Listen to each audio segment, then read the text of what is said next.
Aye.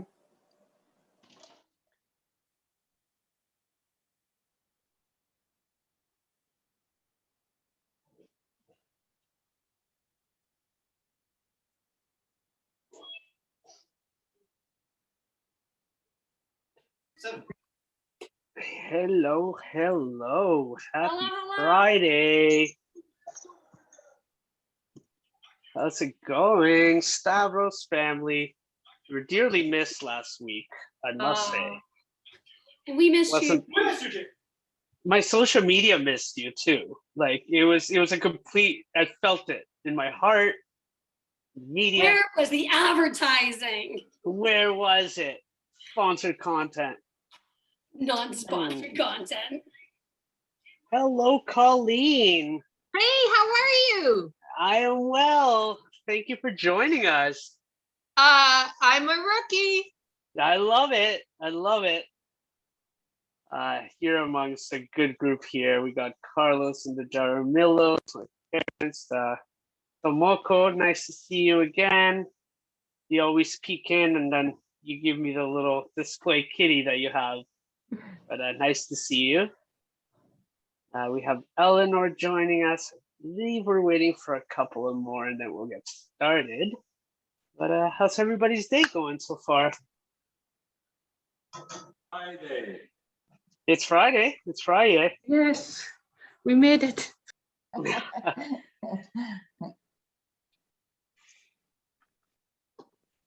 I don't know if you guys were outside today, but it was a beautiful, beautiful day. The weather is nice. It's going to be a great weekend. And you're going to be eating porchetta all weekend. So much porchetta. It's going to be the best sandwiches ever, though. I guarantee that for sure. Could eat those leftovers for days. Deborah, tell your hubby to put on some clothes. There's children here. I'm kidding. Is he going out to the pool or something? I was just told to tell you to put clothes on. Nah, it's okay. Yes, we like him in the Speedo. We've been in the pool. Well, thank you for coming out of the pool and joining us. I'm sure My you're gonna pleasure. have a pretty good meal to go back in the pool and maybe enjoy a couple of cocktails while you're sipping on that and eating some sandwiches. I think we should be waiting for one more, Monique, and then we'll get started. While we do get started, I believe I missed writing that you're gonna also need a medium pot because we're gonna pickle the red onions. And that's what we're gonna get started with today. So if you wanna get a medium pot, we're gonna make a pickling liquid as soon as we begin. When everybody has joined us, we're gonna pickle those red onions, and we're gonna make the salsa verde, we're gonna make the scallion mayo, we're gonna blanch the rapini, and then we're gonna slice that porchetta that I'm sure is already smelling delicious. That noisy kitchen was me, sorry. I'm having trouble seeing you guys here. There you go. Let's just give Monique maybe one more minute and then we'll get started. Oh, there they are.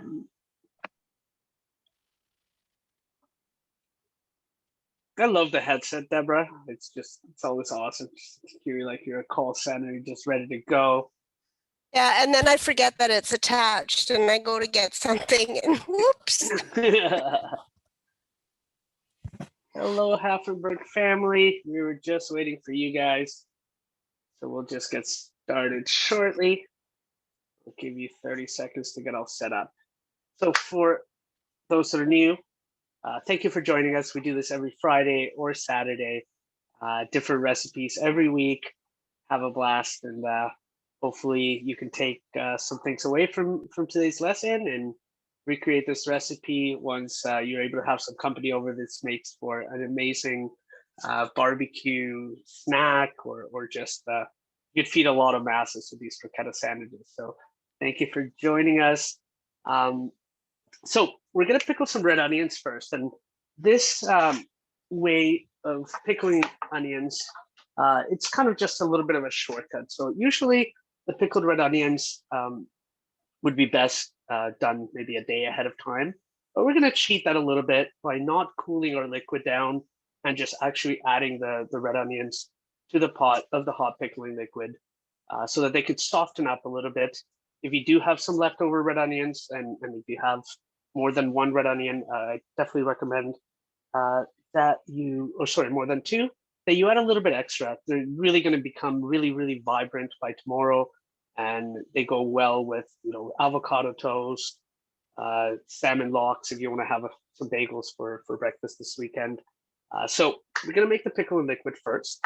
So we're going to do a half a cup of water, and we're going to add some red wine vinegar to that. So I'm just going to get a half a cup of water in my small pot.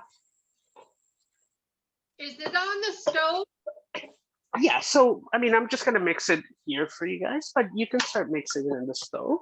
But the idea is as soon as we add the water and add the red wine vinegar and some of that sugar, we are going to put it on the stove. So we're going to do half a cup of water to 1 cup of red wine vinegar. And you could always adjust that acidity level a little bit. I like the ratio of 2 to 1. I find that, you know, it still gives me that big sing of the vinegar. And then that water is just there to dilute it a little bit so it's not so lively. And today we're using red wine vinegar because we really do want to highlight the color in those red onions. You could actually make pickling liquids with all sorts of vinegars. If you're ever making, you know, quick pickled cucumbers, let's say for an Asian dish, you could always use a rice wine vinegar or an apple cider vinegar if that's what you're into.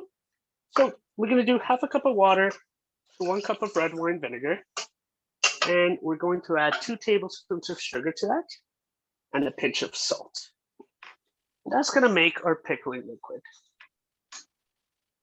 So I got 1 cup of red wine vinegar, half a cup of water, 2 tablespoons of brown sugar, and I'm going to bring this up to a boil on high. Now, while this comes up to a boil, we're going to slice those red onions.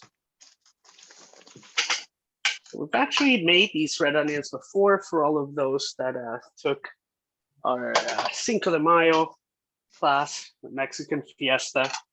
That was really delicious. They make for a great topping, like I said, on bagels and sandwiches, and we use them for those tacos. So we're going to grab our red onion, and we're actually just going to cut it into julienne. So you could cut an onion a lot of different ways. Today we're just going to cut it into julienne. So we're going to just cut off the tip of the onion and the root side of the onion. So we're just going to cut off both ends, and we're also going to slice it in half. And we're just going to peel it so that we're left with 2 peeled halves of the red onion. And this time we're not keeping that root piece intact like we have in the past for different cuts, because we actually just want to go right around the circumference of the onion and get some juliennes out of it. Just going to cut a little ugly piece of my onion, and I'm going to do the same thing with my other onion. Like I said, you could always actually double up on this recipe. Red onions, pickled red onions is one of those things that we always like to have in the fridge to spice up our life a little bit. So same thing, cut off both sides of the onion and peel that top layer. And then we're just going to go right around the onion, just making small cuts so that we end up with a little julienne of onion. Now we don't want to cut them into rings. We actually just want to have the julienne pieces, because when they soften up, they're going to be much better in shape. Oftentimes you might have a little bit of that white or yellow piece in the center of the onion. I like to just remove that piece. When you do add these to a mason jar for storage, you don't want to be left with some ugly pieces there, especially if you're going to use it as garnish. I think I've mentioned this before, but it's nice to just focus on your knife cuts and try to get them as nice as possible. Oftentimes we eat with our eyes, so it's important to just have Those knife cuts really nice. So try to get them nice. So we're going to proceed to cut 2 or 3 red onions into those juliennes. So I've got 1. And pickling liquids, you could actually also add some different sorts of spices. So I like to sometimes add bay leaf or some black peppercorns. You could actually just add them in a bit of a sachet so you don't have to pick them out after. Today, we're just going to go straight forward, but pickling liquids are quite interesting. You really just play around, like I said, with the type of vinegar that you use, but also with any of the aromatics that you want to put in there. In the past, I've also pickled some mushrooms, and I add a couple of sliced garlic cloves in there just to add it a bit of zing. So pickling is just a beauty. It's a nice way to just transform something, as simple as a sliced onion into something that really, really pops. So by now, our pickling liquid should be coming up to a boil. I'm just going to give it a stir. And really what we wanted to do was just bring it up to temperature. We don't really need it to go to a boil, but we wanted to get hot enough so that we can just dissolve that sugar and we can soften up those onions a little bit. So I'm gonna just bring that over here. And we're gonna add all these onions to that pot. You could also do this in a bowl if you prefer, but I wanna keep it tight and not dirty something else without any need. So I'm just gonna add all those red onions to that pickling liquid. We're gonna give these a stir from time to time throughout the lesson. We want them all to be exposed to the liquid.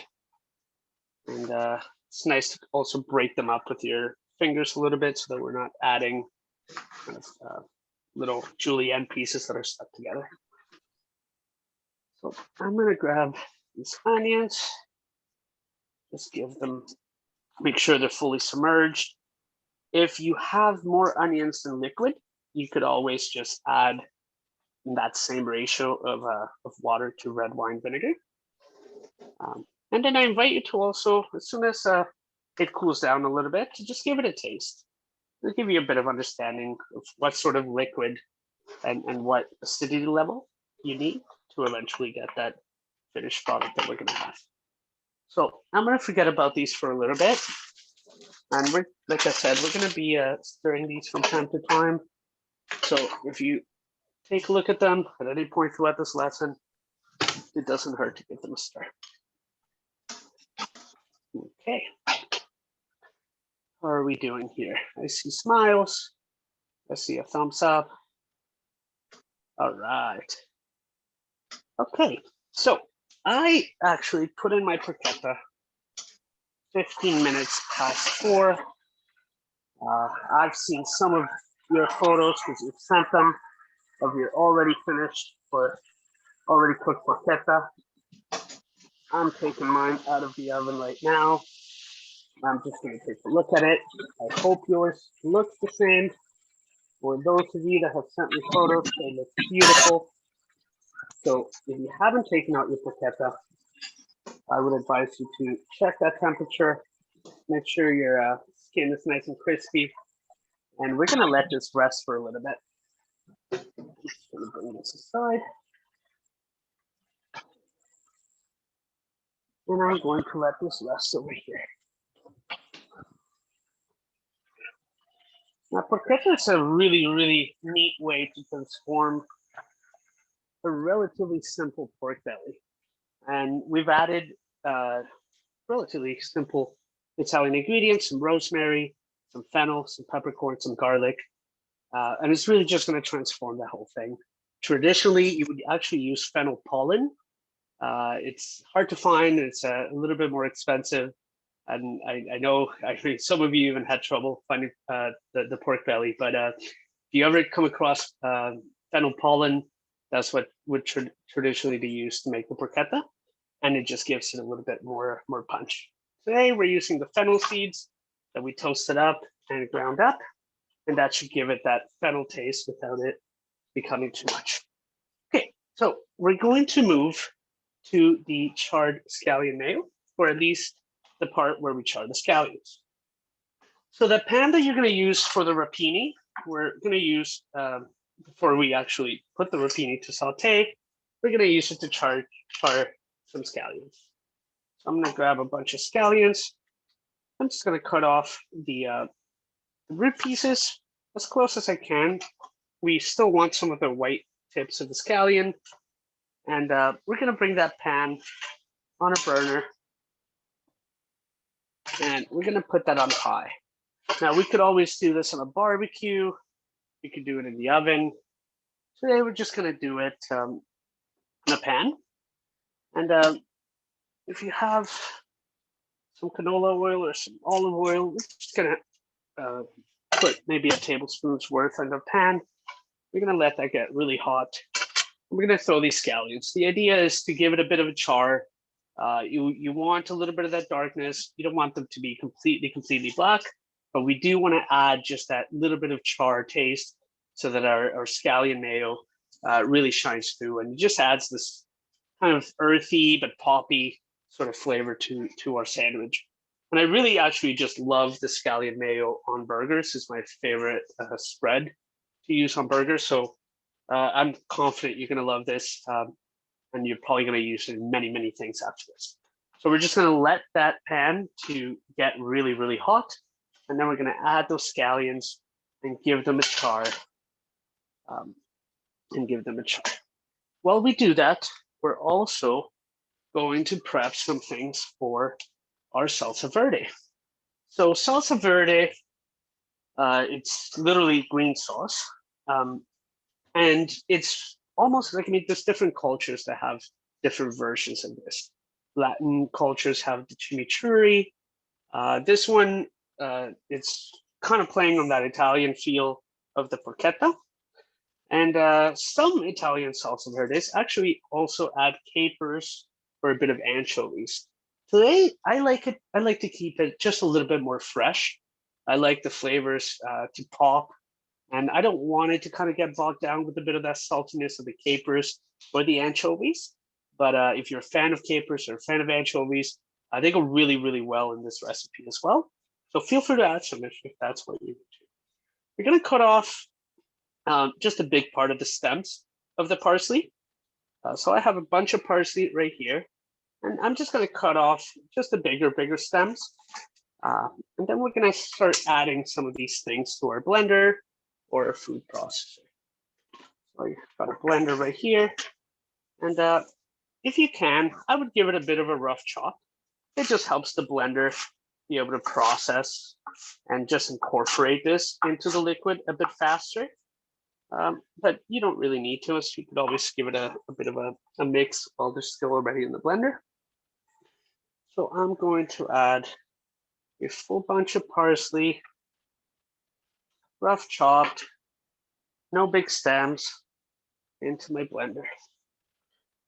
We're also going to grab 5 garlic cloves, and same thing. Sometimes, I mean, I don't have a fancy food processor, so I do like to help my blender a bit. So anytime that you're processing something, if you have a really nice machine, this step you could really just omit.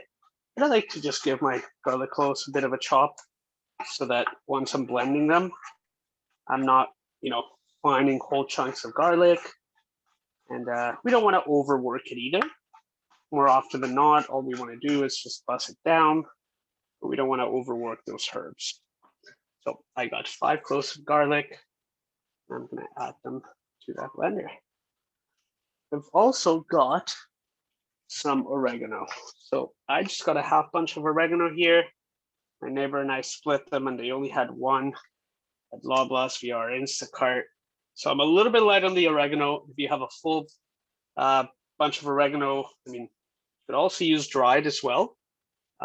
So I like to add oregano, and it really just adds a bit of depth. Parsley is kind of the body of the sauce, of the salsa. And I'm just picking off some of those oregano leaves because I don't want those thick stems. So think almost kind of when you start picking the leaves off of rosemary. You don't want those thick stems, but you're okay with the smaller ones. They're a bit softer. So just work your way through your oregano if you have it fresh. If you're using dried oregano, you just incorporate that. I do like this to be a fresh salsa verde. Just adds a bit more pop. You could always just kind of just pick those leaves right off that big stem. We're also going to add 2 rough chopped shallots. So if you were using that dried oregano, you have hands free right now. We're also going to add 2 rough chopped shallots. And just the same thing that we did with the garlic. Just give it a bit of a rough chop and just help out your blender a bit. If you have a fancy food processor, by all means, you can add them. Or just make sure you remove the root and you peel them. Okay, so I got my oregano. We're adding all of that to the blender. Our oil is smoking. So at this point, we're actually just going to add those Taco, scallions. Yeah. how much oil did you add? So I added 1 tablespoon of oil. Which one? One Which one? tablespoon. Either canola oil if you have it, but olive oil will do as well. Just add a little bit of that flavor. Olive oil does have a lower smoke point, so if you do have canola, I would go with that one. I realized though I might have not put canola oil in the ingredient list, so I certainly did put olive, but you could always just add that one. Now the green side of the scallion, it's going to start, getting a little bit darker much quicker. We're just going to let those go for a bit. You can turn it down to medium now. And all we want is just to get a bit of that char happening. So you could always stir frequently. Just give those a bit of a flip. And what we're looking for is that blister, that darkness, and they're going to soften up considerably. That's exactly what we're looking for. Where do you add the oil, Olive, to the onions or the blender? So for the scallions that we're just charring, we're just adding a tiny little bit of oil just to encourage that char and that kind of saute action. But the majority of that oil that we called for the salsa verde is going to go right in the blender. Okay. So that's 3/4 cup of that olive oil that we're going to add straight into that blender for our salsa verde. So going back to that salsa verde while our scallions char a bit, we're going to continue stirring them like I said. But going back to that salsa verde, we have a rough chopped bunch of parsley. We have some oregano. We have 5 cloves of garlic, roughly sliced. We also have 2 shallots, and we're going to add 3/4 cup olive oil. And we're also going to add some red wine vinegar.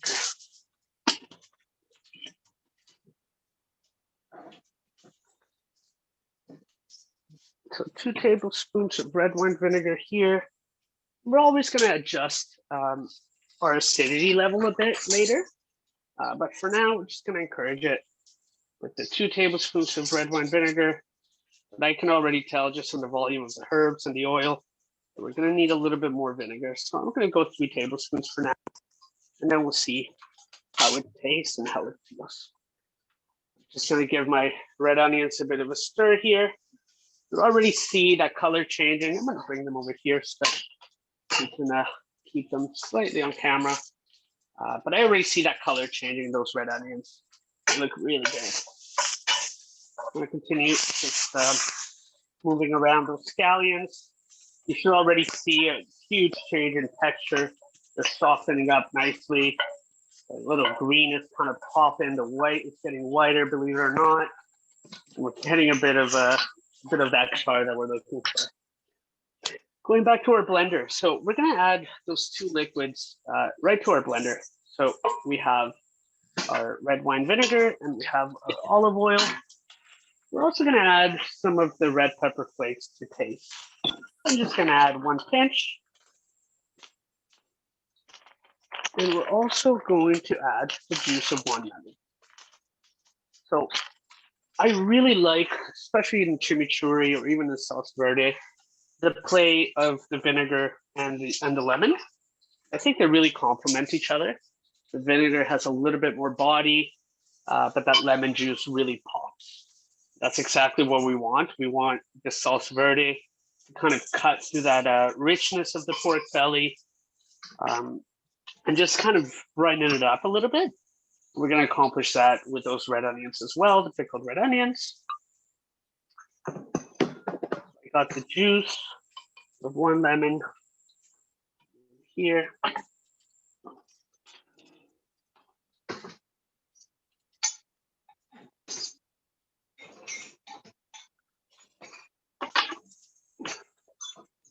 And we're going to give it a pinch of salt, or 2 pinches of salt, a pinch of pepper, and we're going to give it a buzz. Now, we're going to buzz it until everything incorporates, and I'll show you the consistency. Forgive me for the sound. I'm blending it, and we're going to give it a taste. It is going to mellow down a little bit, and it's going to kind of incorporating those flavors. So we're just going to taste it first. We're not going to do much. Let us settle for 5 minutes, and then we're going to taste it again.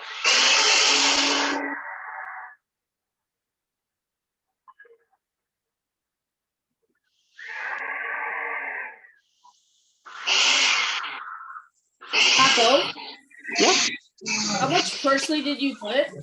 I put 1 whole bunch of parsley. Uh, That's really kind of the backbone of our salsa verde. We're not adding too many herbs, other like than the parsley and the oregano. So we're going to add a whole bunch of parsley.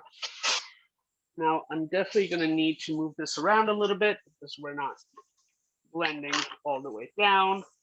You always just give it a stop, push it down with a wooden spoon, put the lid back on, and give it another buzz.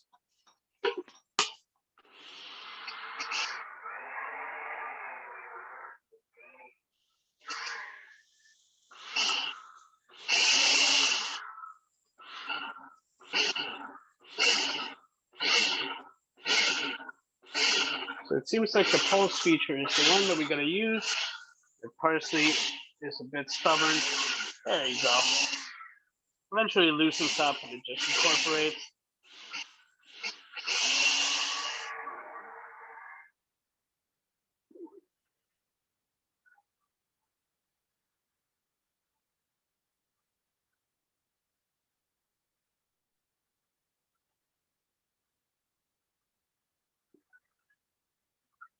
All right, sorry about the sound. My phone with one of the cameras is my sound source, so it's not as easy as you think to mute itself. So my apologies there. Okay, so by now we have our scallions nicely charged, and I'll bring them up to the camera here so you can take a look. Let's do this one. It's a little bit easier. So, you know, we have a bit of that black char. We have that softened up white piece. That oil has fully been absorbed into the scallions. That's exactly what we're looking for. So we're going to transfer these to a small bowl. We're just going to let them cool for a little bit. Because after this, and after we free up our blender from that salsa verde, we're going to be blending this with some mayo. So I'm going to rescue this here. I'm going to stir those pickled red onions again. And I invite you to give it one of those a taste. And I mean, I should have asked you to taste one before going into the liquid, just so you could feel the transition.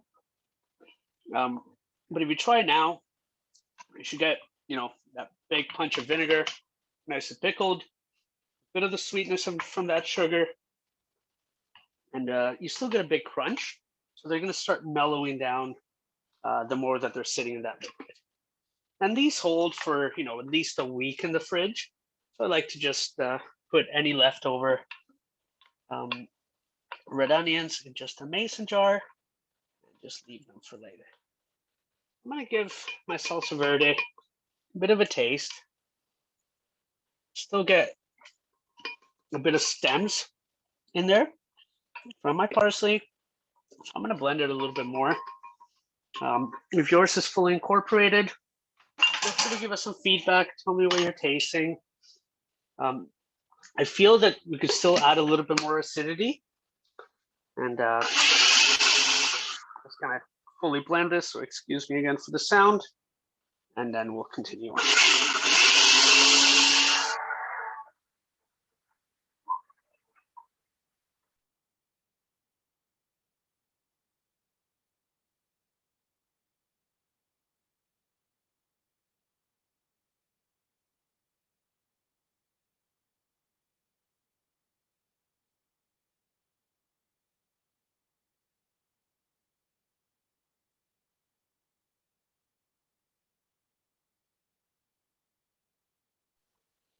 I think the smell of the porchetta was so intoxicating that I didn't even cheers my audience. So if you are indulging in some beer or any adult beverage or otherwise, cheers to you. Happy Friday. Thank you for spending your evening with us, or at least this next hour. I'm sure you will learn some things. And at the very least, I guarantee you'll end up with a delicious meal. I see Colleen just couldn't resist, already chopping away at that porchetta. So we're gonna empty our blender onto a bowl with that green sauce, with the salsa verde. And we're not gonna give it a rinse because we're actually gonna leave the remnants of what's there because we're actually gonna incorporate that a little bit into our charred scallion mayo. So it's gonna give it a little bit more color, a bit of flavor. So we don't mind that that we have some of those remaining a little bit of salsa verde in that blend. I think I'm having a bit of a problem with my seal, so give me 1 second here.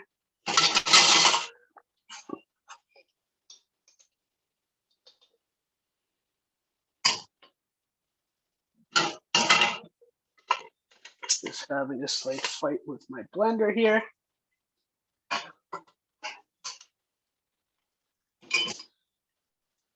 Okay, that should be a little better. I was leaking a bit.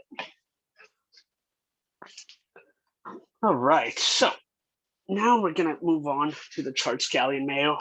It's relatively easy. This is just one of the easier ways that you could always elevate any sort of mayo. So we're a big fan of flavored mayos, horseradish mayo, spicy mayo. We made a delicious aioli actually from scratch last week for the frito misto. And I also like doing the same recipe, but with charred jalapenos. So it's just a way to just elevate those mayos and just add a big punch of flavor to a relatively simple spread. So we have our blender and we have all those remnants of that salsa verde. We're gonna add the juice of 1 lemon. And that's just there to just add a bit of brightness to that. So juice of 1 lemon. Make sure I don't get any seeds in there.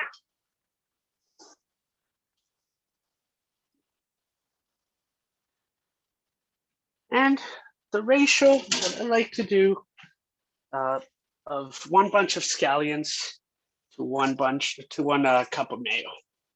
We're gonna add 1 cup of mayo to the blender or the food processor, whatever it is you're using. And we're gonna rough chop those scallions, which should by now be a little bit cooler so that you'll be able to maneuver them. So I'm gonna bring those scallions back over here. They're nicely charred, bit of crispy. Those white pieces are super soft. They smell pretty good. Anytime that you get to do this at a barbecue, I definitely recommend it. Just gonna give these a rough chop.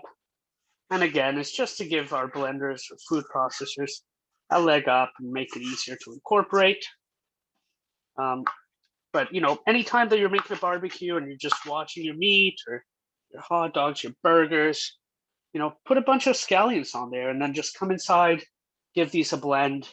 And I guarantee you those burgers or whatever it is that you're cooking are going to be completely elevated by just a bit of that char flavor. Just make your mayos a little bit more fun.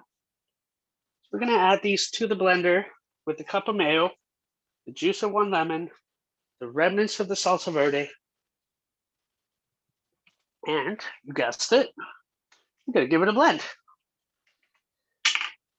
So I'm going to get you guys on mute here. I'll give it a blend. I'll be right back.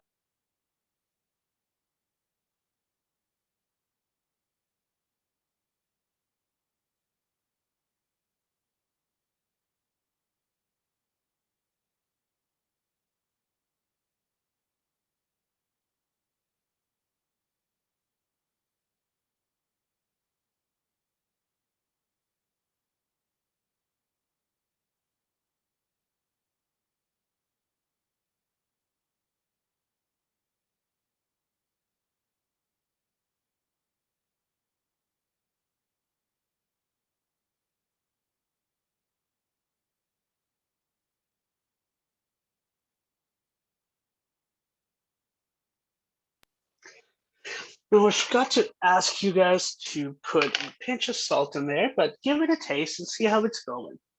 I mean, I tend to season my things quite liberally, but I've said this before, you're cooking for you, and the only person that should be liking what you're making, or you should always be adjusting for, is whoever's gonna eat it.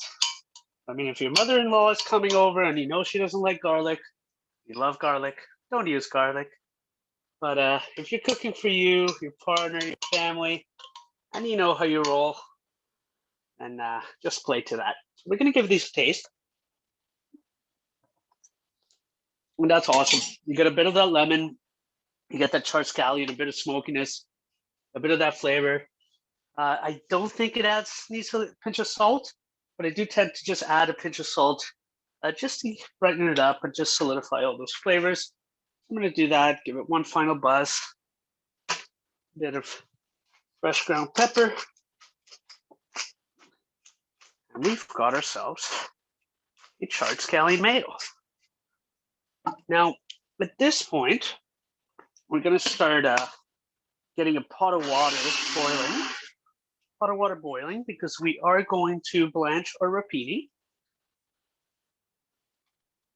And by blanch, I mean just drop in a pot of boiling water for a brief period of time so that it softens up a little bit. Now we're going to finish it on that pan where we char those scallions. No need to clean it, no need to wipe it. We want all that flavor. So if you can, just grab a big pot of water and just get it boiling.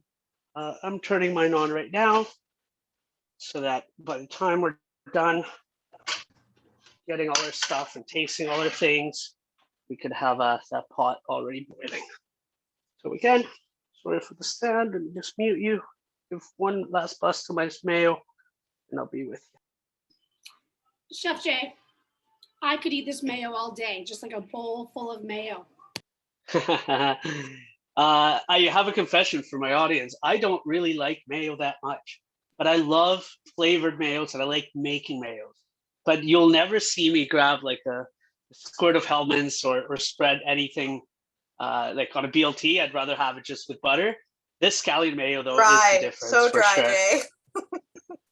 So dry. Thanks, Elle. You know how I like my sandwiches. I think I see a question from Erica. Did you blend the scallions with the mayo? Yes, we did. So we blended the scallions with the mayo and the juice of 1 lemon. Pinch of salt, pinch of pepper, and we are in business. So we're gonna get this mayo out into a bowl, just like we did with the salsa verde.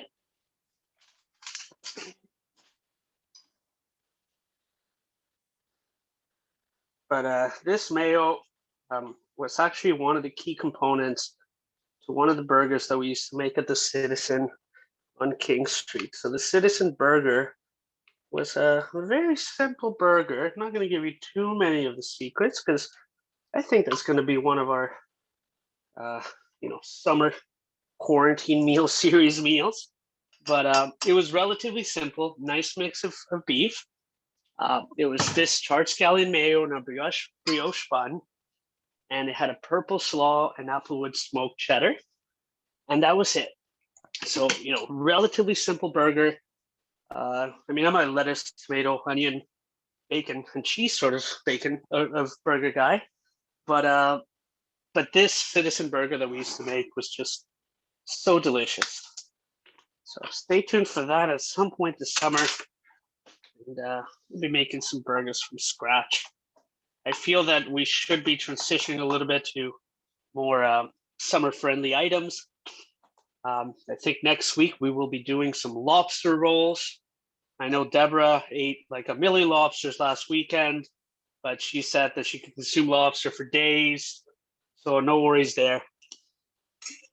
Yeah, I could eat this mayo with a spoon as well. It's delicious. All right, so we have water boiling. We have our rapini that we still need to clean up a little bit. I'm gonna get that over here. We have a pan where we're gonna saute said rapini. We're gonna need some olive oil, and we're gonna have some garlic. So I think I used all my garlic there, so I'll grab a couple more cloves here.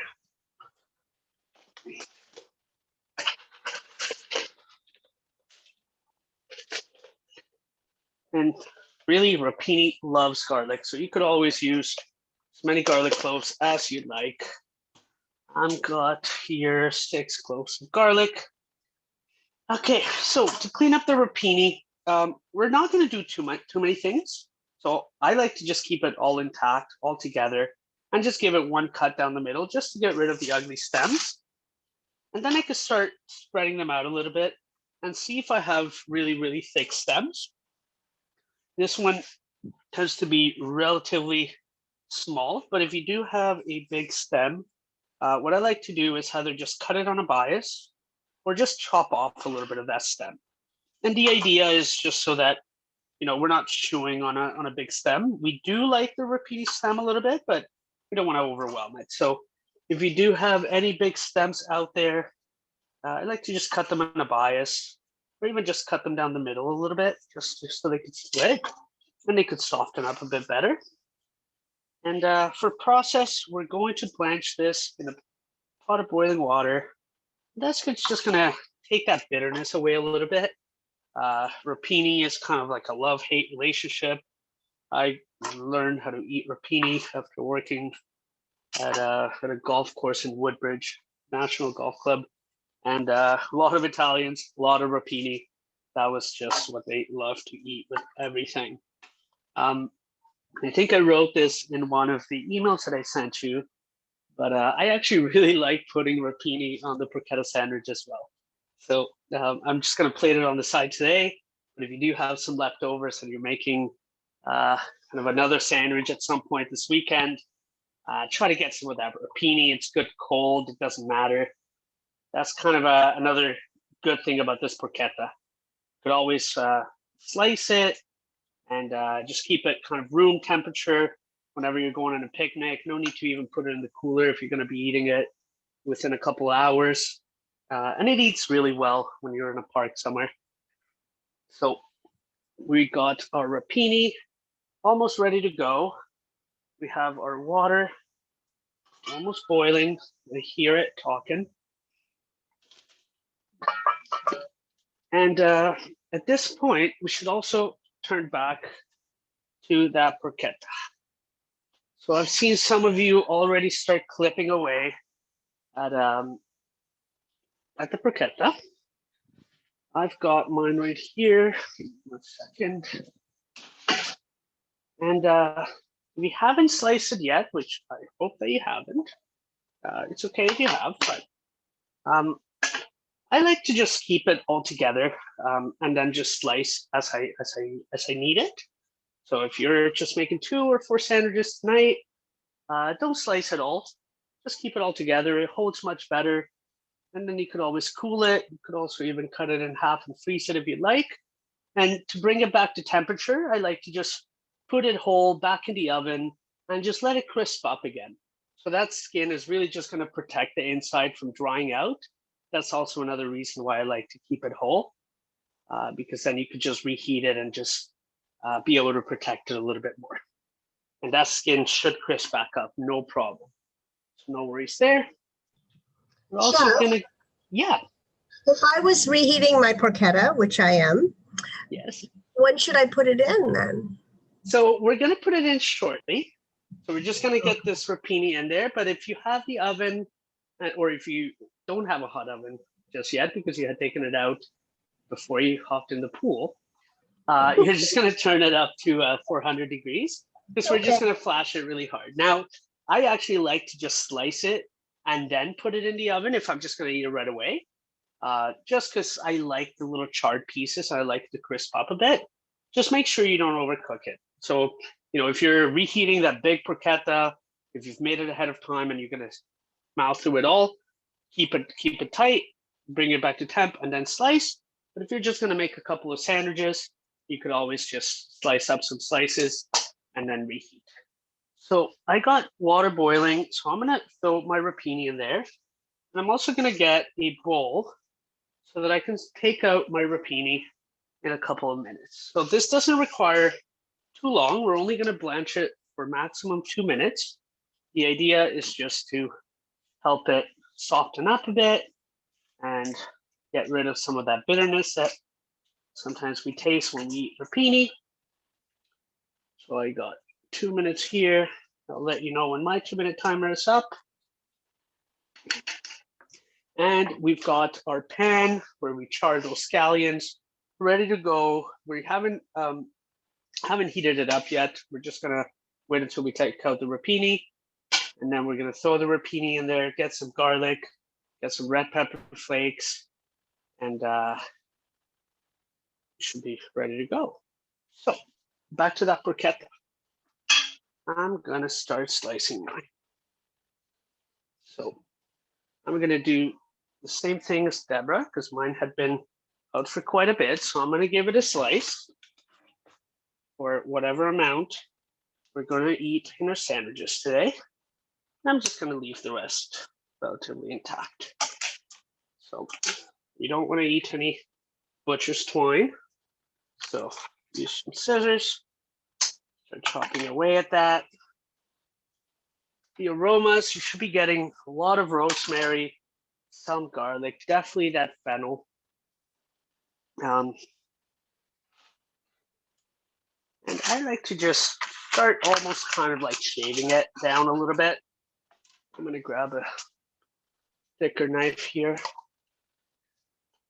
And we do want to keep kind of that crispy skin and chop it down a little bit more because we want those little crunchies to appear in some of our bites once we're eating that sandwich.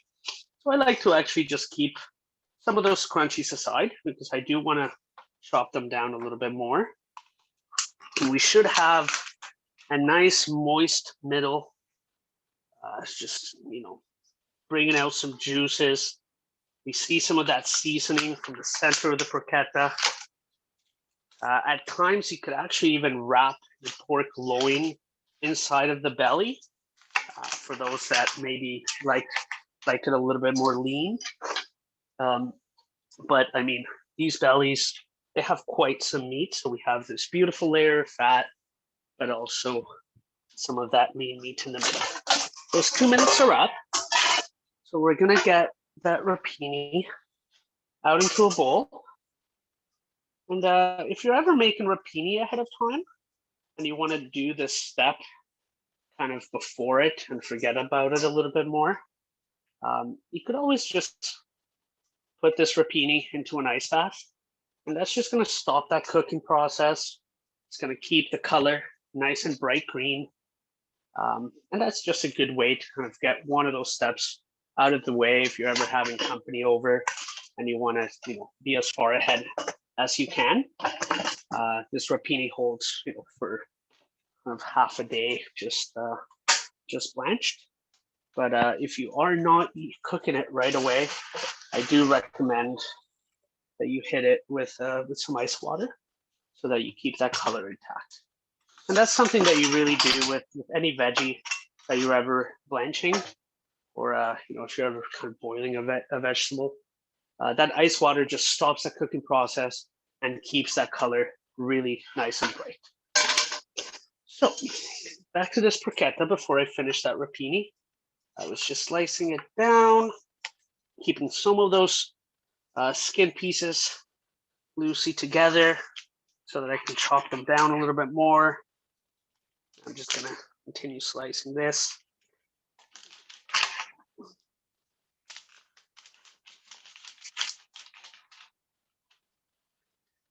And I got some ciabatta buns. Any crusty bread will do for this. If you have not tried the porchetta as you're slicing it, you're a monster. How could you resist? Let me know how it is. I see Luca's smiling. Oh, that's really good. You really get hit with the fennel. And I'm not a big fan of that, fennel taste all the time. It really works with the porchetta. I see a thumbs up from Deborah, licking her fingers. I see Eleanor, Lucas, Jim is licking both hands. I don't know why you're touching it with both hands. Keep one hand clean, but that's okay. And it's just packed with flavor. It's just can't go wrong, and it's so simple to just transform a relatively cheap and easy cut of pork into something absolutely great. That's okay. What do we do with the rapini when it's done? 2 minutes? So with the rapini after it's done blanching, we're gonna just take it out into a bowl, and we're gonna start heating up. Yeah. So I just wanted to get that sliced. So we have rapini right here. It's been blanched. I took it out into a bowl. I'm going to go back to that pan where I charred the scallions. I'm going to turn it up to medium. I'm going to add some olive oil. Rapini loves olive oil, and we're going to do some garlic in there. So I would add, let's say, 1 to 2 tablespoons of olive oil, a little bit more. I'm going to let that heat up a little bit. We're going to kind of revisit some of the components that we've made so far. We want to make sure that everything is exactly as we wanted. So give your red onions a bit of a try. They should be a little bit more soft. There's still a bit of a bite. That's exactly what we want. But that color has kind of mellowed out a bit. I've got my bread here, so things are going to move relatively fast after we're done cooking the rapini. So you do want to have, whatever bun it is that you're using, you could slice them up and just have those ready to stuff. I like to flash my bread in the toaster oven just right before I assemble my sandwiches. I find that it just kind of perks it back up.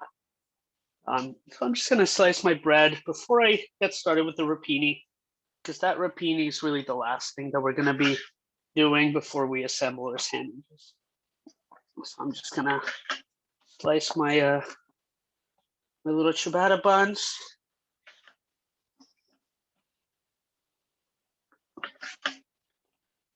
Got them here. Going to bring back our salsa verde and our scallion mayo. We're going to give those one final taste in case we need to adjust seasoning. That salsa verde will for sure tastes a bit different than when it first came out because it's had some time to mellow. That's some freshness. The scallion mayo is delicious.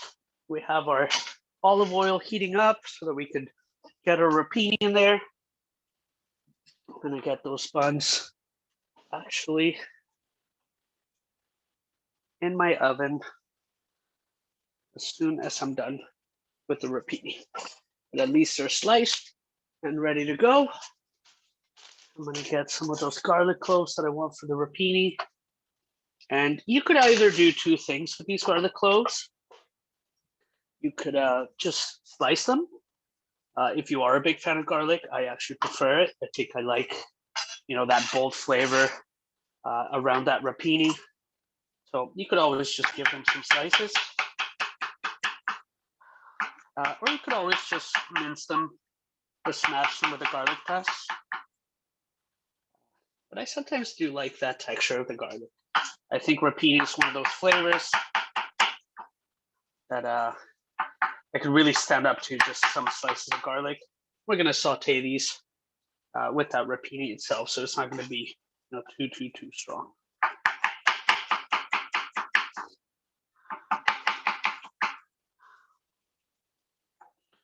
So we have our porchetta sliced, we have our salsa verde, we have our scallion mayo,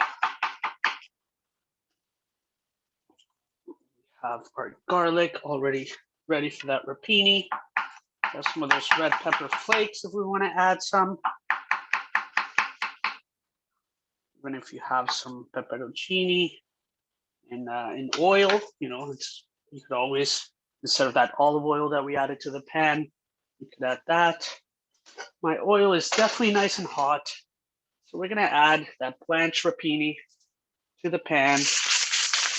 Be careful, it might splash you a little bit because that rapini is full of water. So just be careful when you're dropping that.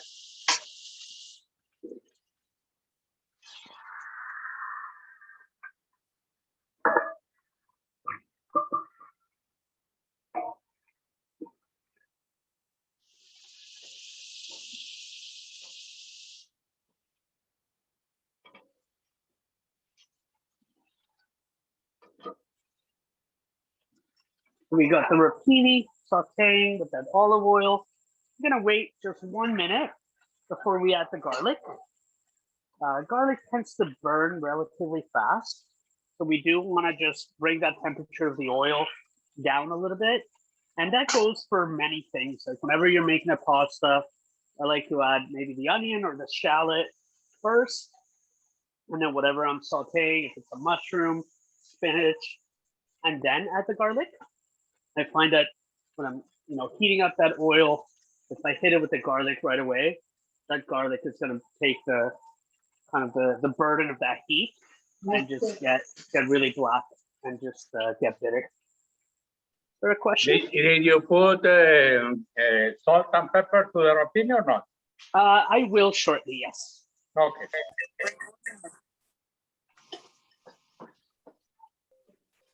We're just going to give that a bit of a saute for a couple of minutes. Got my porchetta just calling my name.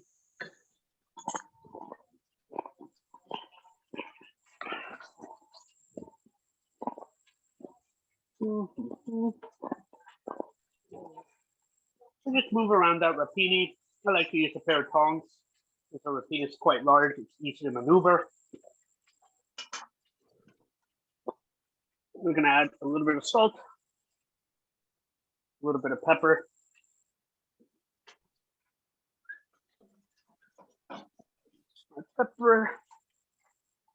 And at this point, it's now been going for a couple of minutes. We're going to add that garlic. I got my sliced garlic. I'm going to add it. And I'm going to make sure that it's nicely incorporated into that rapini. If you are using some of those red pepper flakes, this is the time to also add those. I'm going to hit it with a little bit of that.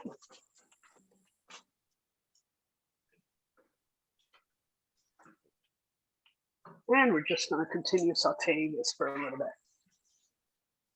Now, what we're looking for is for those stems to continue getting a little bit soft, but we don't want them super limp. The leaves of this rapini are already, nice cooked. We accomplish that in the water.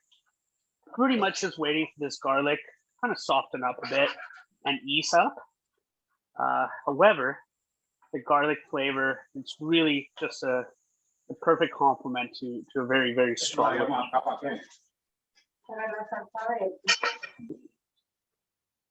And Carlos, I'm not sure if you know, but you're not muted.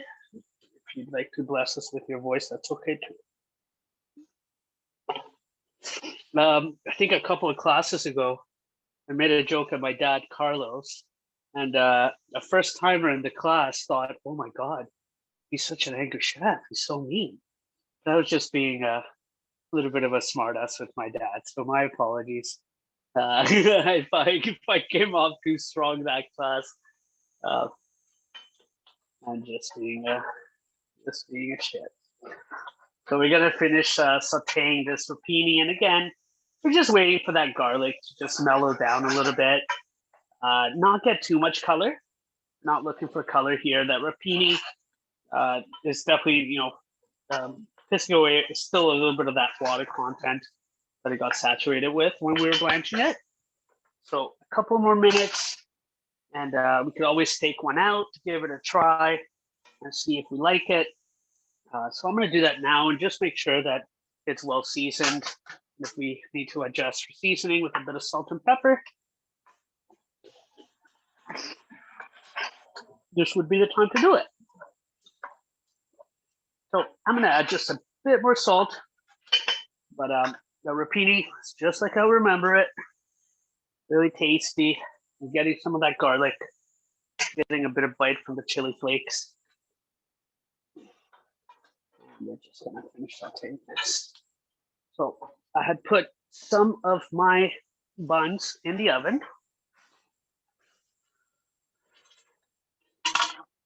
It almost sounded like I impregnated my wife.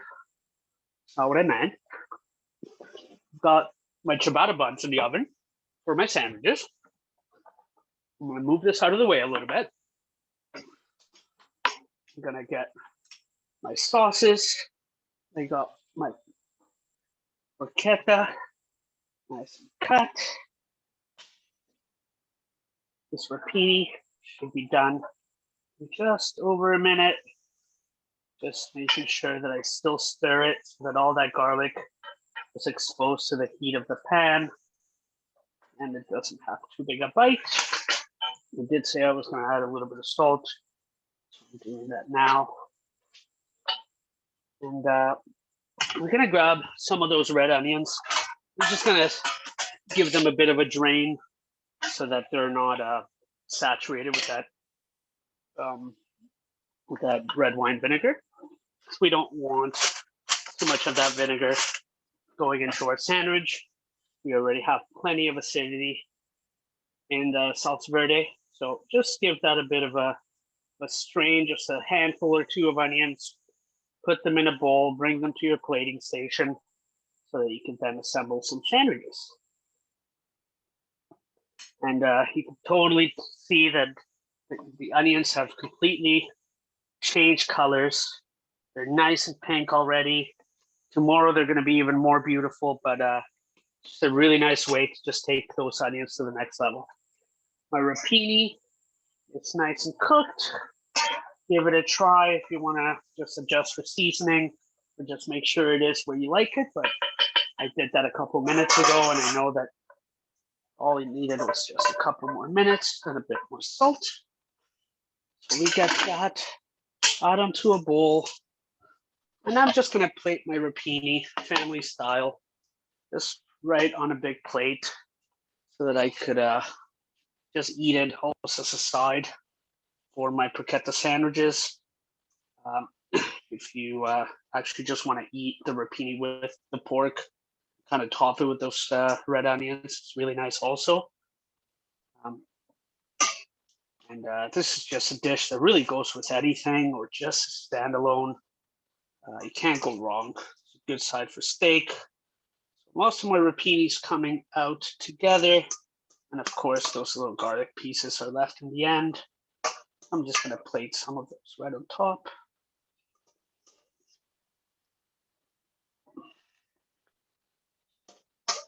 And we got some garlic rapini right here. And we're going to build a couple of sandwiches. So I'm going to grab this plate, maybe just play around with some of the plating. Could always do an open face sandwich, or you could just assemble it for your family, your guests. We're going to do just a bit of that charred scallion mayo at the bottom. At the top.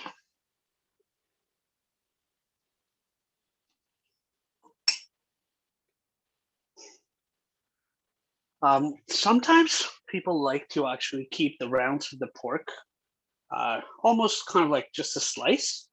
I like to just chop it up. But if you don't want to be too messy, you can always just keep them in rounds and just plate them into your bread, almost like a burger patty, if you may. Just make sure that you get some of those crispies, some of that inside seasoning. It's kind of like looks like a stuffing at times, and then those crispy skin pieces that we had chopped before. That right on top.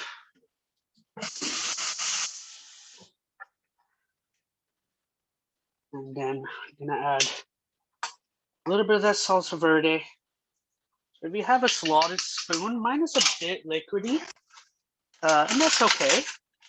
When you actually put it in the fridge, if you have some leftovers, it'll settle down a bit, but I like to just use a slotted spoon and just make sure it's not too wet. All we want is just that delicious goodness. I'm just gonna put it right on top of that sandwich. A couple of those red onions. And we got ourselves a porchetta sandwich. Good way to also elevate this a little bit, even if, I mean, we got plenty of stuff going. It's just some leaves of arugula. I like it for just a little bit of the bite. Here we have it, some porchetta sandwiches with some garlic rapini. I don't want to hold you, so if you're done, you've made it, your mouth is watering, you're ready to eat, please take some photos, tag me on social media. I see Tomoko ready to say bye and go eat. Thank you. Carlos ready to eat.